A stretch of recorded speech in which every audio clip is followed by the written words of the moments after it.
I want to ask you a question. You mentioned patriotism earlier, and obviously you're a very patriotic person, and you should be. I think as ugly as American history can be, it can also be very beautiful and inspirational. And I'm obsessed with history, and I have always had an appreciation for American history. But obviously, coming from the Middle East, I was born in Iraq. I was born in Baghdad, and I still have family there. And I went back there before the war. I went back a month after the U.S. invasion in 2003, and I've been back several times since. And so I've seen the destruction. I felt it. I have family members that were affected and hurt by it. But I'm also an American, and so I feel more American than anything else. But I am still from the Middle East. I am still Muslim, and so I'm proud and grateful to be here. At the same time, I'm aware of every criticism imaginable about the United States. And at this point in your life, I think you are as well, and you've been part of that criticism. So what is it like for you to, or how do you reconcile, I suppose, feeling that patriotism towards your country, your homeland, but also understanding how destructive, the U.S. empire has been and being critical of it? What is that like for you? Making sense of that. Again, because my father was military, I just remember growing up. There were two framed posters on my wall as a child in my bedroom. The first one was taken from John F. Kennedy's inaugural address. Ask not what your country can do for you, ask what you can do for your country. Right there on my wall. And just imagine being a kid from the very beginning, opening your eyes, and that's the first thing you see in the morning is John F. Kennedy and those words. That's what you wake up to, that's what you go to bed. And the other one was the code of conduct. I am an American fighting man, and it was basically, how you behave, if you're taken captive. And that was the other one there. So the whole concept of service to country and honor. But I was also a student of history. One of the first books my parents got me was a history of the American Indian. Now today that, of course, is a politically incorrect word. We refer to, there's indigenous Americans or Native Americans, but this was a history of the American Indian. And you read it, and then it causes you to want to read more. And I remember the progression of my books. I ended up reading D. Brown's Bury My Heart at Wounded Knee, and reading that. And you realize how badly we treated the Native Americans. And as a kid, I realized that. I understood exactly what we had done. I used to love the Battle of the Alamo until I read the history of the formation of Texas and how we actually stole, we're stealing Texas from the Mexicans, and then the Mexican War, how we stole land. I mean, I approached American history with a full understanding that we were the bad guy most of the time. Andrew Jackson, the Trail of Tears. I knew exactly what was going on with the Trail of Tears. I wasn't, somebody who didn't realize what was being done. And this is as a kid. Then later on, when I realized that, people took oaths to the Constitution, I would read that document. And one of the more telling things when I first read the Constitution and understood it were two things. One, the Constitution allowed slavery. And that just blew my mind. Blew my mind that we formed this country on the basis of slavery. And I went, well, that's not good. But then I read the Constitution. We, the people of the United States of America, in order to form a more perfect union. That means we know we're not perfect, that this is a struggle. This is a work in progress, that we are working to be something, that we have ideas and values that we put down there that we haven't reached that yet. We're striving to get there. It's a journey to improve ourselves, and we made a lot of mistakes on the way. But as long as we learn from those mistakes, this is why I don't reject American history. There's a lot of people out there that want to take down statues, tear down monuments and all that. I'm like, leave them up. Leave them up. So that we look at it and we say, okay, why is that statue there? What are the circumstances about it? We cannot turn our back on American history. We have to embrace it, not because we love it, because we have to learn from it. We have to learn from our mistakes. We are an imperfect nation. We were born imperfectly. We had slavery. That makes us the most imperfect of nations. We can't speak of, individual liberties when we have such a large population enslaved. But then we went through a very lengthy, imperfect process of freeing the slaves. But we never freed the slaves. It was a paper game. We still treated, African Americans like utter dog dirt. Jim Crow laws, the whole segregation, all that kind of stuff. But we worked at it. We learned as a nation that what we were doing is wrong, and we started to grow a conscience. And so then we started to work on civil liberties. I remember my dad.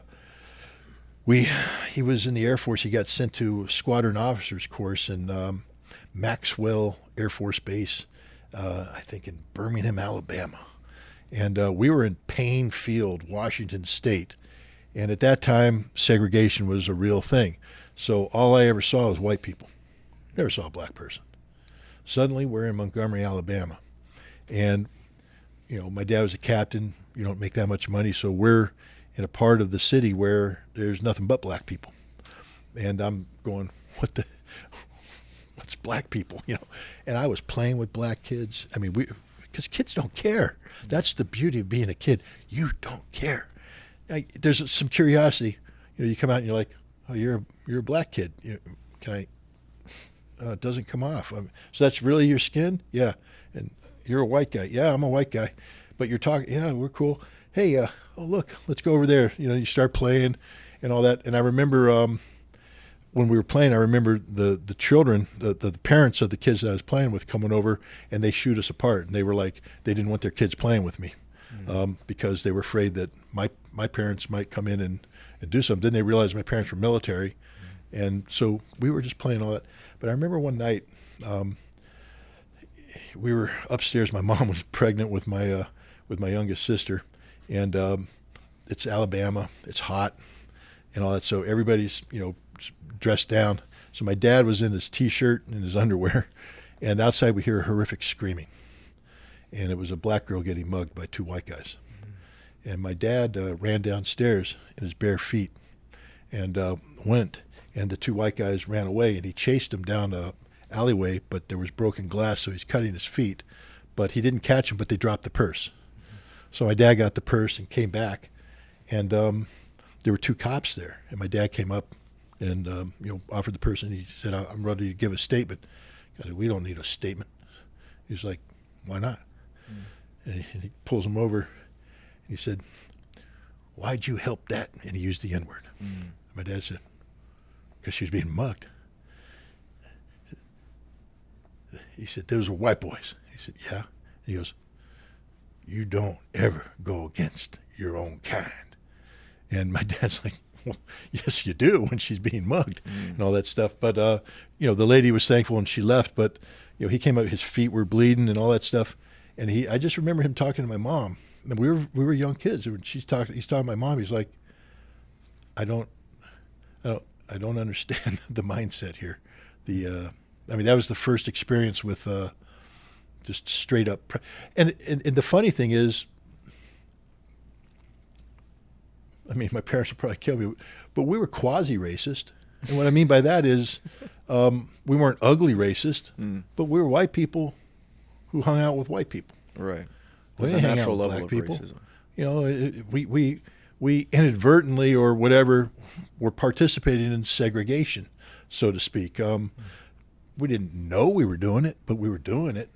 But then when you're confronted with the ugliness of real racism, it's an eye opener. And I always remember, because my father, his parents were not tolerant of black people. And I remember my father telling me once, he said, "Don't look at me when it comes to race and say that's what I want to be." He said, "I'm a product of a certain time." He said, I'm working on, having an open mind, and you'll never hear bad, the N-word. We never heard the N-word. But there was a standoffishness. And his thing was, don't be like me. When we moved to Turkey, the military was starting to integrate, and so there were blacks, and I just grew up thinking that that was because the military, it's a meritocracy, you know. You either can do the job or you can't. You're either dark blue or light blue, you know, in the Air Force, but you're blue. You know, we're all part of the same team, kind of thing. And my dad commanded black airmen. There were black officers. There was no problem. And he raised us to be colorblind, so to speak. But the fact is, there's horrific, ugly racism in America. America's an imperfect nation because of that to this day. But from my father, it was, you need to be better than the generation before you. A more perfect union. You need to make the country better. It's a generational process. You know, our failures of my generation, you have to, you know, do better. And then your kids have to do better. And that's how we make this country perfect. So for me, patriotism was never blind obedience or blind love. Patriotism was a recognition of where we wanted to go and who we wanted to be, but also a recognition that we weren't there and we needed to get there. And that anybody who's doing something that impeded this positive progress was the problem. And that the government was more often than not the problem. And that the most patriotic thing you could do as an American was to hold the government accountable for what they do in the name. And that was a hard lesson. My dad was a huge, again, I'm giving away some things here, but a huge Barry Goldwater fan. Loved Barry Goldwater. Named our first dog after Barry Goldwater. Then later on, he was a big Richard Nixon guy. But Watergate, I just remember Watergate crushed my father, crushed him, because he just felt betrayed that his commander-in-chief, the President of the United States, lied. He just couldn't get, this just didn't calculate. And from that moment on, you know, that was a lesson for me, because the lesson that I got was to question authority, to you know, never take anything for granted, to do your own due diligence, and to hold people accountable. That was the lesson of Watergate for me, taught to me by my parents. And so, you know, that's patriotism to me. Patriotism isn't blind allegiance. Patriotism is knowing what we're supposed to be, recognizing that we're not that, and doing everything you can to get to where we should be. That's what makes a patriot. This video is sponsored by you. That's because we don't have any sponsors. All we have are supporters like yourself. So please consider making a contribution to our channel. You can give to us via the Buy Me a Coffee link in the description of this video. That way, we can continue to fly guests like Scott Ritter to our studio for an insightful podcast from which we can all benefit, like the one you're watching right now. So please consider making a contribution. Thank you for your support. Trust nothing.